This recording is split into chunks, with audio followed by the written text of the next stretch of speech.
오늘 하나님 말씀 마가복음 2장 1절에서 11절까지입니다. 봉독하겠습니다. 수일 후에 예수께서 다시 가버나움에 들어가시니 집에 계시다는 소문이 들린지라 많은 사람이 모여서 문 앞까지도 들어설 자리가 없게 되었는데 예수께서 그들에게 도를 말씀하시더니 사람들이 한 중풍병자를 네 사람에게 메어 가지고 예수께로 올세 무리들 때문에 예수께 데려갈 수 없으므로 그 계신 곳의 지붕을 뜯어 구멍을 내고 중풍병자가 누운 상을 달아내리니 예수께서 그들의 믿음을 보시고 중풍병자에게 이르시되 작은 자야 내 죄사함을 받았느니라 하시니 어떤 서기관들이 거기 앉아서 마음에 생각하기를 이 사람이 어찌 이렇게 말하는가 신성모독이로다 오직 하나님 한 분 외에는 누가 능히 죄를 사하겠느냐. 그들이 속으로 이렇게 생각하는 줄을 예수께서 곧 중심에 아시고 이르시되 어찌하여 이것을 마음에 생각하느냐. 중풍병자에게 내 죄사함을 받았느니라 하는 말과 일어나 내 상을 가지고 걸어가라 하는 말 중에 어느 것이 쉽겠느냐. 그러나 인자가 땅에서 죄를 사하는 권세 있는 줄을 너희가 알게 하려 하노라 하시고 중풍병자에게 말씀하시되 내가 네게 이르니 일어나 내 상을 가지고 집으로 가라 하시니 그가 일어나 곧 상을 가지고 모든 사람 앞에서 나가거늘 그들이 다 놀라 하나님께 영광을 돌리며 이르되 우리가 이런 일을 도무지 보지 못하였다 하더라. 아멘.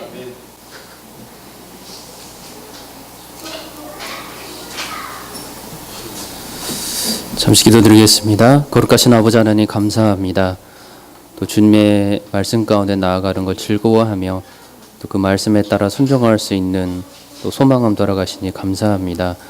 우리가 오직 주의 은혜 가운데서만 말씀으로 즐거워하며 또 언제나 주의 음성 가운데 성령의 음성을 따라 기뻐함을 받아 순종하는 거룩한 주의 백성들 되게 해주시옵소서. 듣는 자 전하는 자 모두 성령 충만한 하나님의 은혜를 구합니다. 예수님의 이름으로 기도합니다. 아멘. 네, 오늘은 마가복음 2장 1절에서 12절까지 중풍병자에 관한 이야기를 보도록 하겠습니다. 이 이야기가 들어가기 전에 2장 1절에 보면 수일 후에라고 나오는데 이 수일 후에라를 알기 위해서는 그 앞절 1장 40절에서 45절에 어떤 사건이 벌어졌는데 그 사건에 대해서 짚어보고 나가야 될 것 같습니다. 자, 본문의 배경은 1장 그 마지막 부분에 있는 나병 환자를 치료하시는 예수님의 이야기로부터 시작이 되고 있습니다. 예수님께서는 이스라엘 사회에서 매우 부정한 질병이었던 그런 나병으로 고통받고 있는 그 환자에게 41절에 보면 직접 손을 내밀어 그에게 대셨고 그리고 깨끗하게 낫게 해 주셨습니다. 이러한 치료 상황이 벌어지기 전에 예수님 앞에 엎드렸던 그 나병 환자가 고백하는 것은 원하시면 저를 깨끗하게 하실 수 있나이다 였습니다. 모든 나병 환자가 이 말씀을 이 고백을 한 것이 아니고 성경에서는 하나님의 영광을 위해서 한 나병 환자의 간절한 이야기를 우리에게 바로 보여주고 있는 것입니다. 자, 그는 예수님께서 자신의 이러한 육신의 부정한 병을 곧 치료하여 주실 거라고 믿었습니다. 그리고 그 믿음대로 예수님께서는 그의 나병을 완전히 치료해 주셨습니다.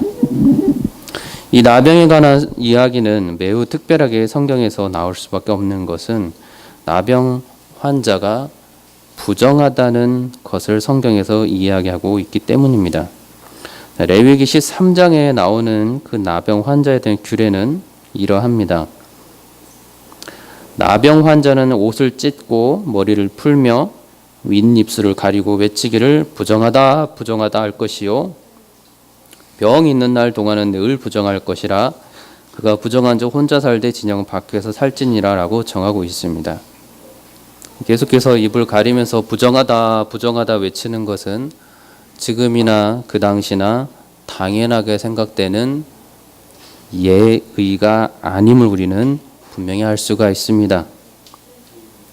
나병은 또 구약에서 하나님으로부터 심판을 받은 자에게 내렸던 또 끔찍하고 매우 저주스러운 형벌이었습니다.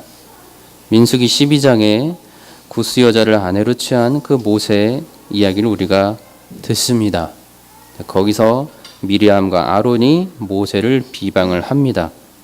근데 하나님께서 말씀에 따르면 갑자기 곧 그들에게 나타나셔서 미리암과 아론을 바로 꾸짖으십니다.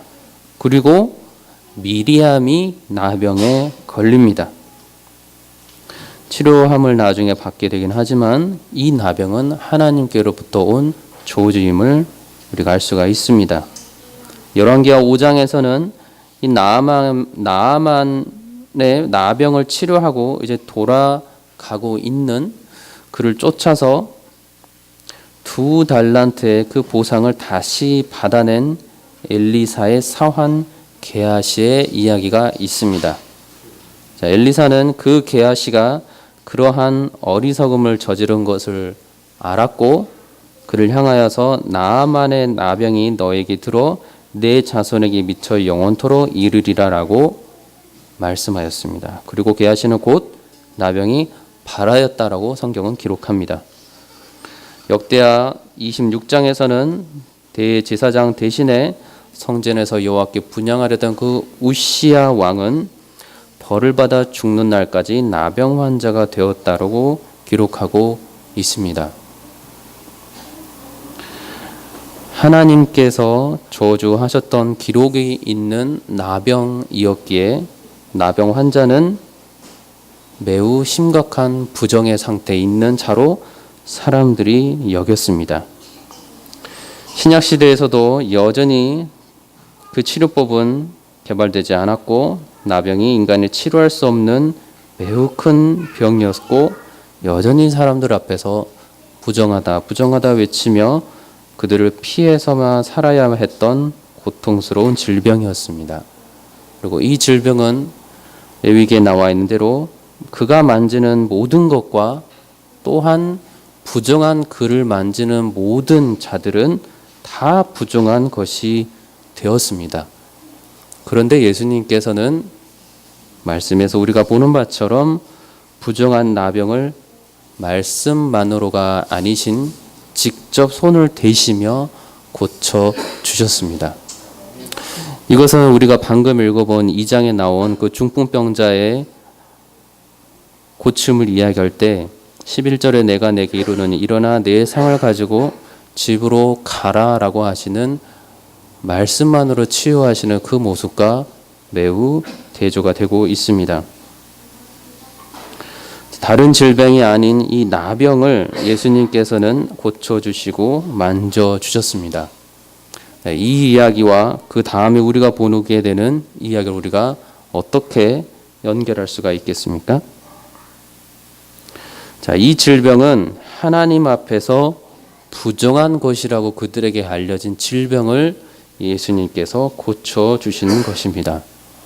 자, 부정한 자가 만지는 모든 것과 그 부정한 자를 만지는 모든 자가 다 하나님으로부터 부정한 자가 될 것인데 예수님께서는 그를 만지셨습니다. 자, 그렇다면 누가 이 나병 환자에서 손을 대어 고치는 이 상황에서 벌어지는 부정함에서 예외일 수 있습니까? 저나 여러분이나 그 당시에 예루살렘 사람이나 이스라엘 사람들 모두 그 부정함에서 단 한 사람도 예외가 없습니다. 누가 그 부정한 자를 만지고서도 부정하지 않습니까? 우리 주 예수 그리스도만이 가능합니다. 죄가 없으신 예수 그리스도만이, 결코 부정하지 않으신 예수 그리스도만이 부정한 자를 만지고 고치셔도 부정하지 않으시는 것입니다.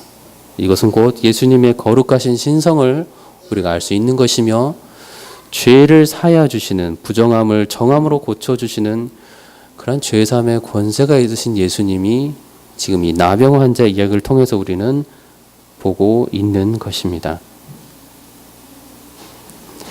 자, 이러한 부정한 질병이 생겼습니다. 그리고 사람이 함부로 고칠 수 없었던 부정한 질병이었던 이 나병까지도 예수님께서 고쳐주셨습니다.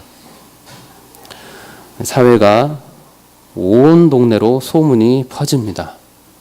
이거는 놀라운 일이 벌어졌고, 그 사람을 만졌는데도 그 만진 자가 부정하게 되지 않는 놀라운 사건들을 그들이 보았습니다. 소문이 퍼졌고, 마가복음 1장 45절의 그 마지막에서는 사방에서 사람들이 그에게로 나왔다라고 기록을 하고 있습니다. 자, 이러한 배경에서 이제 2장 1절의 수일이 지납니다.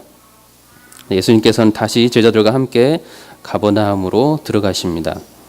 아마도 시몬과 그 안드레의 집에 다시 들어갔던 것으로 보입니다.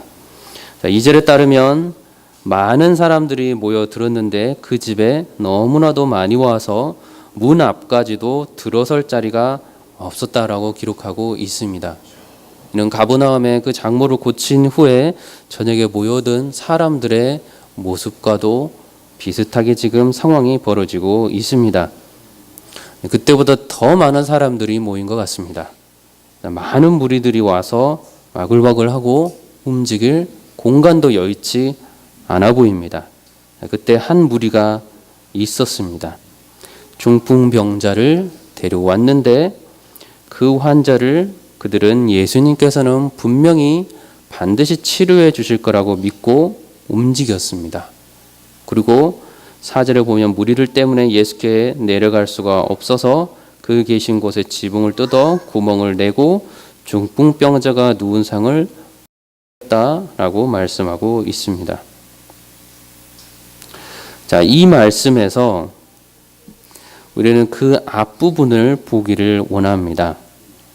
자, 중풍병자를 사람들이 그 예수 그리스도께 내리실 때 그때 예수님은 무엇을 하고 계셨습니까? 2장 2절에 예수님께서는 사람들에게 도를 전하고 있었습니다. 자, 이 도를 전하고 있는 그 모습은 우리가 앞부분에서 보았던 것처럼 갈릴리의 다른 마을로 가서 전하고자 하셨던 그 메시지인 하나님의 나라의 복음을 여전히 지금도 계속해서 전하고 있는 것입니다. 그 복음의 성격은 마가가 기록한 대로 때가 찼고 하나님의 나라가 가까이 왔으니 회개하고 복음을 믿으라 라고 말씀하시는 그 복음을 그들에게 전하고 있었을 것입니다. 자, 그 하나님의 복음은 예수 그리스도께서 직접 전하고 계신 복음이었습니다. 자, 바울의 말씀에 따르면 히브리서 4장 12절에 그 말씀은 살아있고 활력이 있어 좌우의 날선 어떤 검보다도 예리하여 혼과 영과 및 관절과 골수를 찔러 쪼개기까지 하며 또 마음의 생각과 뜻을 판단하시는 하나님의 말씀이라고 기록을 합니다. 예수님께서 직접 사람들에게 전하시는 그 복음의 메시지는 듣는 자들이 지금 대단히 놀랍게 받아들이고 있는 특별한 하나님의 말씀인 것입니다.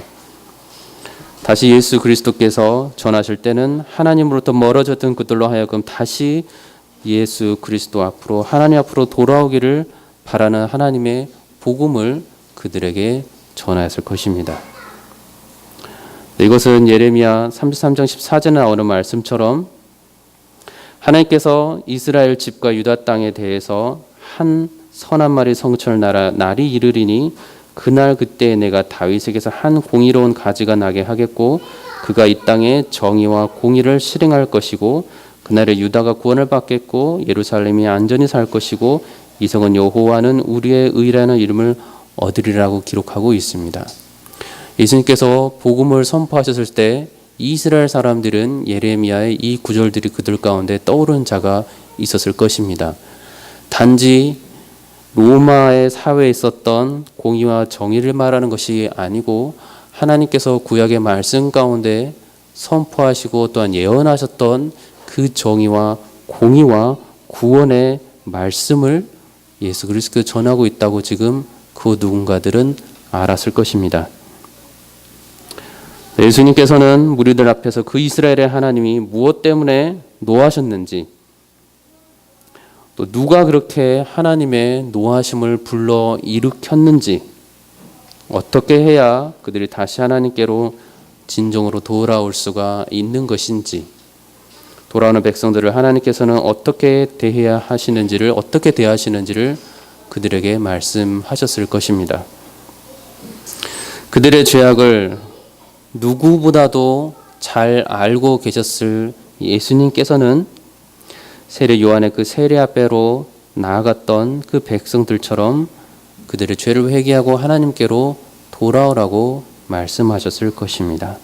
그리고 이 말씀은 하나님 앞에서 백성들이 예수 그리스도의 음성을 통하여 듣고 있는 것입니다. 예레미야 32장에서는 이렇게 나옵니다. 이스라엘 자손과 유다 자손이 모든 악을 행하여 내 노여움을 일으켰습니다. 그들과 그들의 왕들과 그들의 고관들과 그의 제사장들과 그의 선지자들과 유다 사람들과 예루살렘 주민들이 다 그러하였느니라 라고 기록합니다.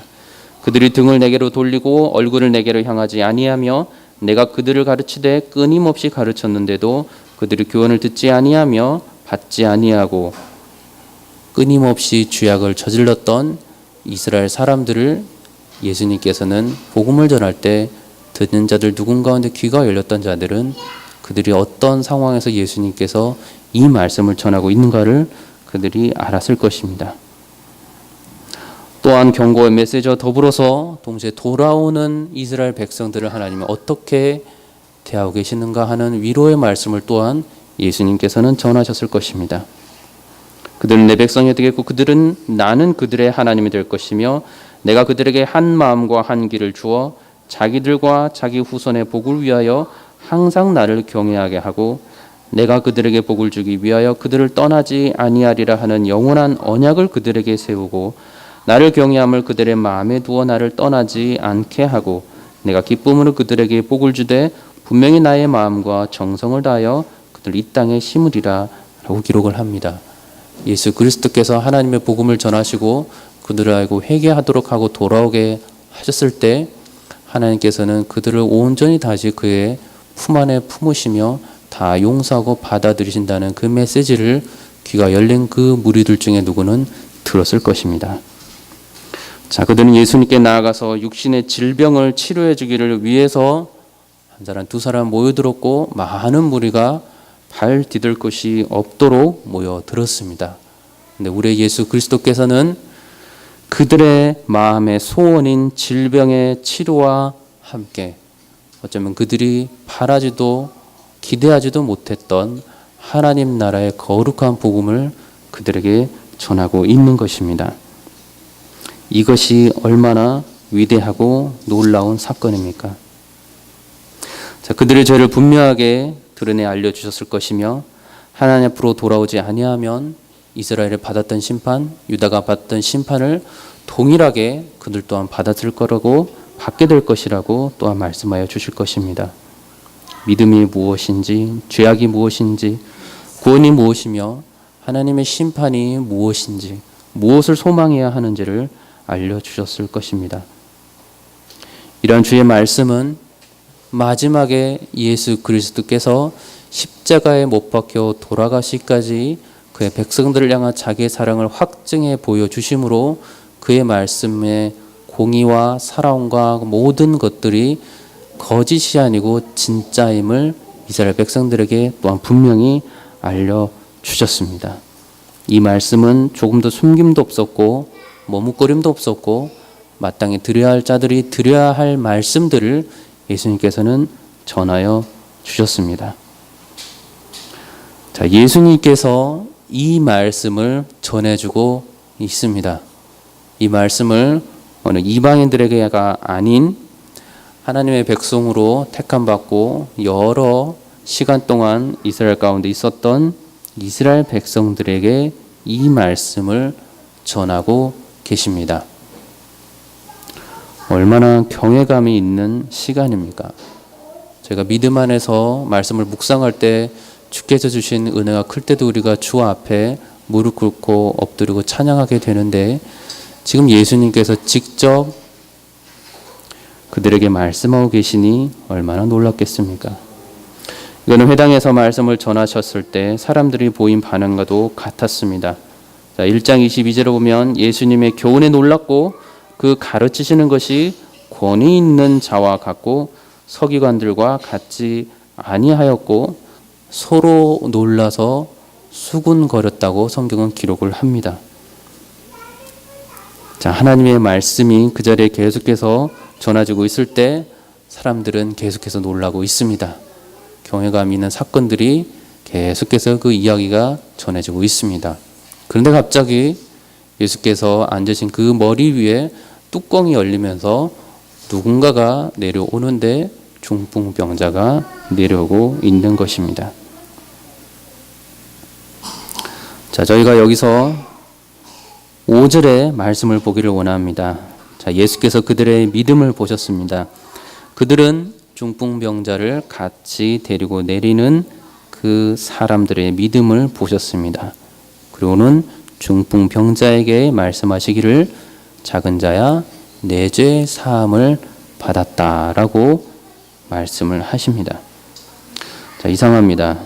자, 내 죄 사함을 받았다는 축복을 왜 중풍병자가 받습니까? 자, 중풍병자는 지금 예수님께 직접적으로 말씀의 기록에 따르면 병을 낫게 해달라고 간청한 적도 없어 보이고 그의 죄를 용서해달라고 특별히 요청하지도 않아 보입니다. 물론 말씀 가운데 들어있지 않기에 아픈 자가 낫게 해달라는 그 마음은 분명히 있겠지만 적어도 입 밖으로는 나오지 못한 어떤 특별한 상황들이 그에게 있었습니다. 그런데 지금 예수님께서는 중풍병자의 그 죄사함을 말씀하시면서 그를 매달아 내린 4명의 믿음을 보고 이 말씀을 하고 계신 것입니다. 공동체의 믿음이며 그들의 마음속까지도 알고 계시는 예수님께서 구원을 그들에게 중풍병자에게 허락해 주시고 있는 것입니다. 자, 구원은 전적으로 예수 그리스도와 하나님께 속한 것입니다. 그는 예수 그리스도를 나의 구원자시오 나의 주인이십니다라고 믿기만 하면 받게 되는 선물입니다. 예수님께서 돌아가신 이후에 성령을 통해서 예수 그리스도를 믿는 믿음만으로 구원을 받는다는 바울의 가르침 이전에 예수님께서는 그의 기적들을 행하시는 그 곳곳에 예수님께서 죄를 사하여 주시고 구원해 주신다는 메시지들을 계속해서 기적들 가운데 심어 놓으신 것입니다. 자, 나의 구원은 내가 받을 만한 가치가 있어서 받게 된 구원도 아니고 나의 믿음 또한 그럴 만한 사정이 있어서 예수 그리스도를 믿게 된 것도 아니겠습니다. 자, 중풍병자의 죄사함과 구원은 나의 죄사함과 구원과 과연 얼마나 다른 것이라 할 수 있겠습니까? 포도원의 일꾼의 비유에서도 나온 것처럼 나중된 자가 먼저 된다고도 말씀하셨습니다. 자, 태어난 것은 순서가 있으나 구원받는 것이 어찌 순서가 있겠습니까? 하나님께서 구원을 해 주시기로 하시는 그 모든 자에게서는 하나님께서 끝까지 구원을 해 주신다는 것이 하나님의 말씀입니다. 구원을 받는 것은 나의 의가 조금도 들어갈 수가 없는 사실이며 온전히 예수 그리스도와 하나님께만 속한 것입니다. 이것에 대해서 누구도 반기를 들 수가 없는 것입니다. 왜 어떻게 중풍병자가 아무것도 하지 않았는데 어떻게 그들에게 내린 4사람의 믿음을 보고 그가 죄사함을 받는 축복을 받습니까? 여기에 숨겨진 것은 죄사함을 받았기 때문에 이제 그가 받고 그것으로 아무것도 아닌 존재가 아닌 죄사함을 받고 예수 그리스도를 알게 되었다는 것이 아마도 생략이 되어 있을 것 같습니다. 누구도 믿음에 대해서, 구원에 대해서 합리적으로 또는 효율적으로 이해가 되지 않는다고 해서 반기를 둘 수가 없는 것입니다. 이것은 하나님의 완벽한 고유한 영역에 대한 피조물의 무서운 월권 행위입니다. 하나님께서는 만물을 창조하신 분이십니다. 만물을 창조하실 뿐만 아니라 창조하신 이 피조 세계를 하나님의 뜻 가운데 지금도 다스리고 계시는 분입니다. 하나님께서는 이 땅을 창조하시며 모든 삶 가운데 아름답게 하나님 보시 가장 선하게 구원의 역사를 위해서 계속해서 통치하고 계시는데 그 예수 그리스도를 믿는 저희가 하나님의 뜻을 향하여서 어떻게 저 사람은 구원을 받을 수 있으며 어떻게 저 사람은 구원을 받을 수 없습니까? 라고 어찌 반기를 둘 수가 있겠습니까? 우리 하나님이 우리 가운데 친구가 되어주시고 가까이 있는 분이시지만 우리가 결코 잊지 않아야 될 것은 우리가 죄인 되었을 때 하나님께서 우리를 구원하여 주신 무한한 능력의 분이시라는 사실입니다. 이 땅에서 조금만 나에게 능력이 있는지 앞에서도 겸손할 줄 알고 경외할 줄 아는 이 인간이 눈에 보이지 않는다고 하여 하나님의 섭리와 하나님의 계획에 대해서 감히 그 누구라도 왈가왈부할 수가 없는 것입니다. 이것이 순종이며 이것이 하나님이 전적으로 선하시다고 하는 하나님의 편에서의 선함에 대한 전적인 복종의 순종입니다. 자, 성도는 그리스도 안에서 죽었다가 다시 살아난 자들입니다. 무엇을 나의 구원받음에 대해서 의로 여길 것이 있으며 무엇을 이 나병 환자, 이 중병병자를 보고 어떻게 저 사람이 구원을 받고 죄사함을 받을 수 있는가라고 의심하거나 또는 딴지를 걸 수가 있겠습니까? 나를 주시고 영원히 나를 사랑하신 예수 그리스도와 더불어서 영원히 살아갈 수 있는 축복까지 나에게 주셨으니 무엇을 더 의심하고 하나님께 반기를 들겠습니까? 자, 주의 말씀만이 내 발의 등이요 빛이라고도 말씀하셨고 사람이 자기 걸음을 계획할지라도 그 걸음을 인도하시는 분은 하나님이라고 또 하셨습니다. 어찌 인간의 가장 높은 것이 하나님의 그 작은 것만도 하겠습니까? 세상을 지을 때 그 어디에도 있지 않았다고 욥은 하나님으로부터 말씀을 듣습니다. 하나님의 말씀만 있었고 이 세상을 다스리고 또한 복 주시는 분도 하나님이셨습니다. 아담의 하와의 그 불순종의 죄악에도 불구하고 옷을 입히시고 다시 그리스도인들로 하여금 예수 그리스도 십자가 구속의 복을 받도록까지 예배해 두셨던 분이 바로 하나님이셨습니다. 그렇게 우리는 이 하나님의 위대하심과 구원의 이 놀라움 앞에서 그저 피조물인 우리 인간은 머리를 조아릴 뿐이고 하나님 앞에 그 영광 앞에 엎드려야만 하는 것입니다.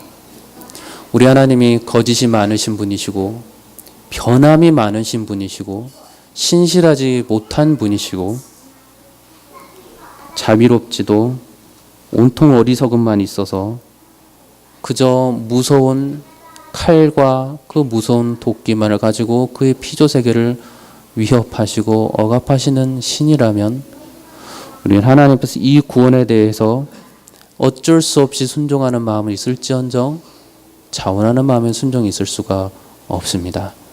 그러나 우리 하나님은 위대하시고 선하시고 완벽하시고 온전하신 분입니다. 그렇게 우리는 마음 놓고 주 앞에 엎드리는 것입니다. 예수님께서는 논란이 일어날 만한 말씀인 그 죄사함을 말씀하십니다.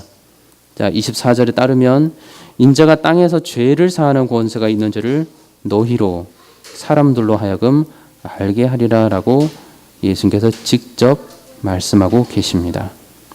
자, 예수님께서는 저 먼 곳에서가 아닌 바로 이 땅에서 매우 현실적으로 구원받을 그 자들에게 성자 하나님으로부터 사람들의 죄를 용서하시는 권세가 있는 줄을 그들 앞에서 분명히 알게 하여 주신 것입니다.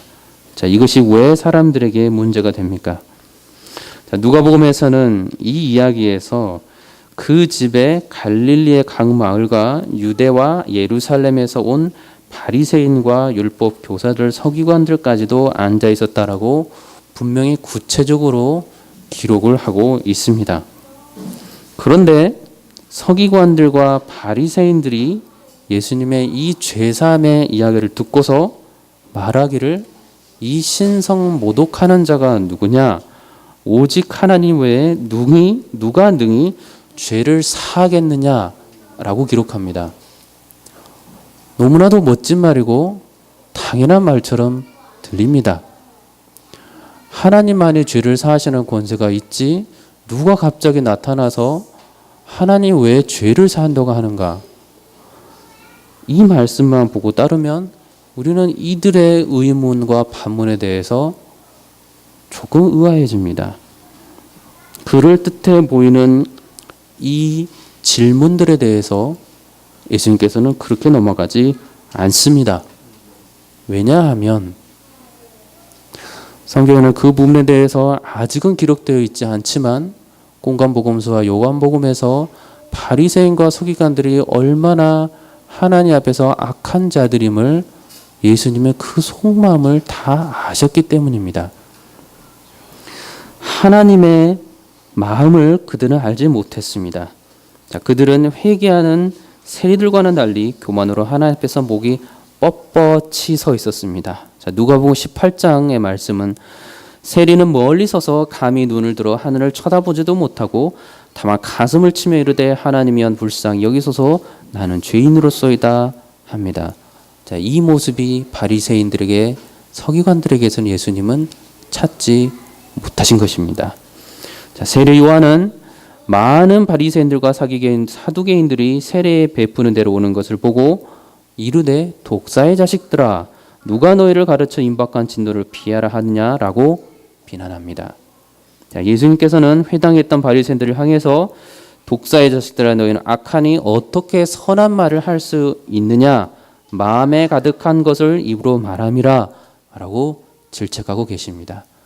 자, 이 바리새인과 서기관들이 정말로 하나님을 사랑하고 하나님의 마음을 알고 언젠가 보내주실 그 메시아가 누군지 정말로 소망하는 마음이 있고 그의 나라와 그의 뜻을 정말로 구하며 하나님을 정말 사랑했기 때문에 이 질문을 던진 게 아니라는 것을 예수님은 그 마음을 알고 계셨던 것입니다.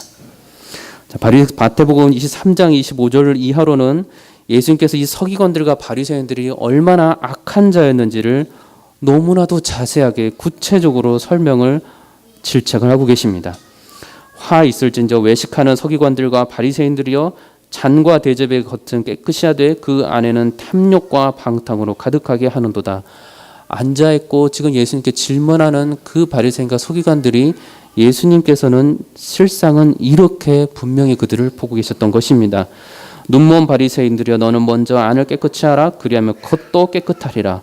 화 있을진저 외식하는 서기관들과 바리새인들의 회칠한 무덤 같으니 겉으로는 아름답게 보이나 그 안에는 죽은 사람의 뼈와 모든 더러운 것이 가득하도다. 예수님은 지금 그들을 조금도 옹호하는 마음이 없으십니다. 이와 같이 너희도 겉으로는 사람에게 옳게 보이되 안으로는 외식과 불법이 가득하도다. 화 있을진저 외식하는 서기관들과 바리새인들이여 너희는 선지자들의 무덤을 만들고 의인들의 비석을 꾸미며 이르되 만일 우리가 조상 때 있었더라면 우리는 그들이 선지자들의 피를 흘리는데 참여하지 아니하였으리라 하니 그러면 너희가 선지자를 죽인 자의 자손임을 스스로 증명함이로다. 너희가 너희 조상의 분량을 채우라. 뱀들아 독사의 새끼들아 너희가 어떻게 지옥의 판결을 피하겠느냐. 이것은 예수님의 입으로부터 직접적으로 바리새인들과 서기관들에게 쏟아내신 책망의 말씀입니다. 그리고 그들이 예수님의 말씀 앞에 지금 엎드려서 죄사함의 권세는 하나님께 있는데 어찌 저 사람이 신성모독의 말을 하는가라고 말하고 있는 것입니다. 얼마나 그들이 거짓된 교만 가운데서 지금 이 말을 하고 있는가를 우리는 알 수가 있습니다. 하나님의 말씀을 연구하는 자였고 하나님의 말씀을 진정으로 가르쳤고 그 하나님의 뜻을 정말로 알았던 자였다면 그들의 눈앞에서 벌어지고 있는 놀라운 치료하는 기적들을 보면서 권위 있는 말씀들을 보면서 귀신이 쫓겨나가는 것을 보면서 하나님께서 보내주기로 하셨던 다윗의 의로운 한 가지 예수 그리스도인임을 그들의 눈앞에서 분명히 보았을 것입니다. 그런데 그들은 그것을 전혀 예수 그리스도가 메시아임을 여전히 모르고 신성모독하는 저자는 누구냐라고 어리석은 말을 지금 하고 있는 것입니다. 하나님의 말씀을 누가 가르쳐 주십니까? 저 여러분들이 말씀을 묵상하면서 주의 말씀을 누가 알려주십니까? 거룩한 믿음의 선진들의 그 글을 보면서 우리가 어떻게 이것이 주의 말씀이라고 깨닫게 됩니까? 모든 사람이 주의 말씀을 깨닫고 변화만 된다면 이 땅의 하나님의 역사는 지금 당장이라도 온 인터넷과 온 미디어와 온 매개체를 통해서 복음이 전해지고 다 깨달아질 것입니다. 그러나 성경은 그렇게 말씀하고 계시지 않습니다. 요한복음 16장에서는 진리의 성령이 오시면 그가 너희를 모든 진리로 인도하시리니 그가 스스로 말하지 않고 오직 들은 것을 말하며 장래를 너희에게 알리시리라.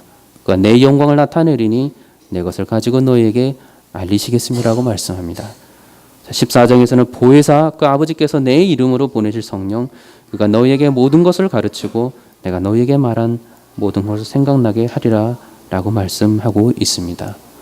저 여러분이 성령 안에 거할 때 성령께서 말씀을 깨우쳐 주시고 복음 가운데 말씀 가운데 그리스도를 알게 해 주시는 것입니다. 나의 죄를 깨닫게 해 주시고 거룩한 가운데로 나아가도록 해 주시는 분이 나의 똑똑한 지성과 나의 그 무엇과 바꿀 수 없는 특별한 능력이 아닌 성령께서 주시는 특별한 깨달음인 것입니다.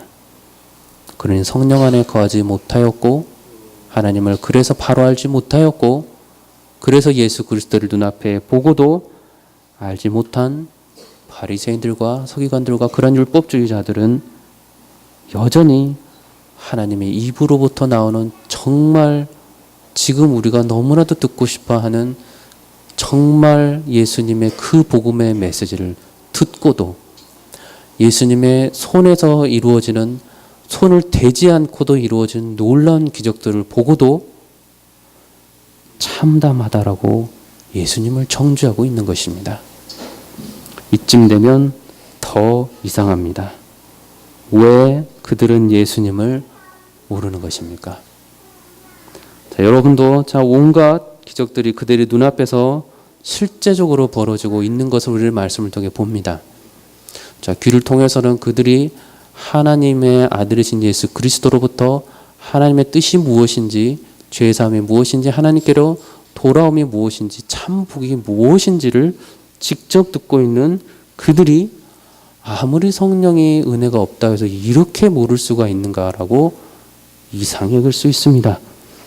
저희들만 그런 것이 아니고 요한복음 9장에서 맹인이 그러한 대화를 똑같이 하였습니다. 자, 맹인이었던 사람을 두 번째 부릅니다. 자, 그들이 그에게 이르기를 너는 하나님께 영광을 돌리라 우리는 이 사람이 죄인인 줄 아노라. 이런 무서운 말을 그들이 율법 교사로서 하고 있습니다. 자, 맹인이 대답합니다. 그가 죄인인지 내가 알지 못하나 한 가지 아는 것은 내가 맹인으로 있다가 지금 보는 그것이니이다. 그들이 이르되 그 사람이 내게 무엇을 하였느냐 어떻게 내 눈을 뜨게 하였느냐 대답하되 내가 이미 일렀어도 듣지 아니하고 어찌하여 다시 듣고자 하나이까 당신들도 그의 제자가 되려 하나이까 그들이 욕하며 이르되 너는 그의 제자이나 우리는 모세의 제자라 하나님 모세에게는 말씀하신 줄 우리는 알거니와 이 사람은 어디서 왔는지 알지 못하노라. 그 사람이 대답하여 이르되 이상하다. 이 사람이 내 눈을 뜨게 하였으면 당신은 그가 어디서 왔는지 알지 못하는도다. 하나님이 주의 내 말을 듣지 아니하시고 경건하여 그 뜻대로 행하는 자의 말을 들으시는 줄 우리가 아나이다.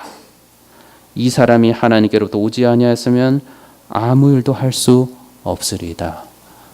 이 거룩한 맹인의 고백에 결국 이 바리새인들은 내가 온전히 죄 가운데 나서 우리를 가르치느냐 하고 이어 쫓아내어 보내니라.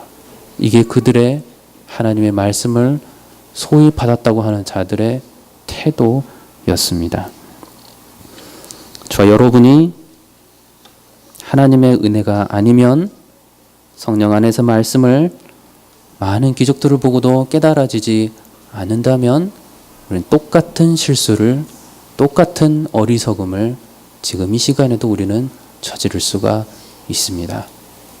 이 세상에 여전히 이해할 수 없는 상황을 보고도 하나님이 살아계시지 않는다라고 하는 어리석은 말을 어찌 우리가 안 하겠다고 우리가 자부할 수 있겠습니까? 성령 하나님께서 우리 마음을 다스려 주지 아니하시면 거룩하신 하나님 앞에서 하나님만이 거룩하시다는 것을 어떻게 우리가 정말로 고백할 수 있겠습니까?